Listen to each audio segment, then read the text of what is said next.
Let's bring in our chief political correspondent, Guan, for more perspective. You've been reporting, researching U.S.-China trade. What is your take on what Ambassador Locke had to say about being careful? I think, Elaine, if there were to be a trade war, both sides would hurt, and it would start with U.S. consumers. According to Morgan Stanley, U.S. consumers, middle-class America, benefited from buying affordable made-in-China products. It saved them actually $60 billion in the past 10 years. So if those monies were to be taken away, that could be, monthly payment for student loan or your mortgage. And secondly, the U.S. businesses. People love to talk about President Obama's trade tariffs on Chinese-made tires back in 2009.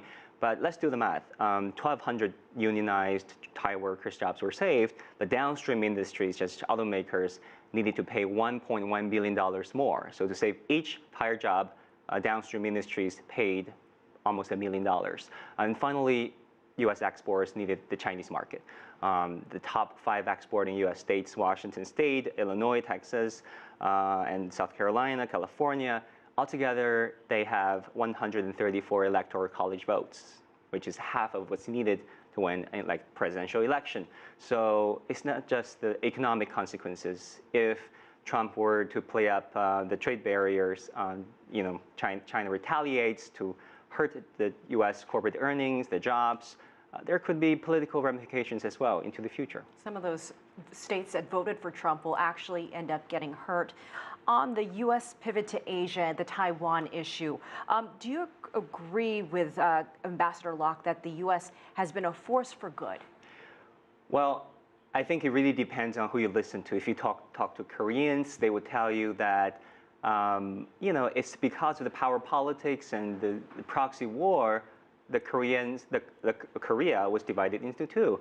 And if you talk to some hawkish Chinese people, the Chinese generals, those in the military, they would tell you that it's precisely because of the intervention of the 7th Fleet that prevented the reunification of mainland China with Taiwan. So on the economic front, we do see China benefited from a relatively smooth and peaceful environment.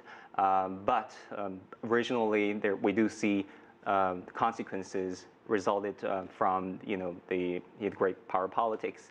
And also, I think what's interesting was his answer on Taiwan. Taiwan's official name is Republic of China. That claims, according to Taiwan's constitution, it claims the exact same territory, landmass, population as that of Beijing. So over 200 countries in the world, almost all of them recognizes either Taiwan or Beijing. So you can recognize it both.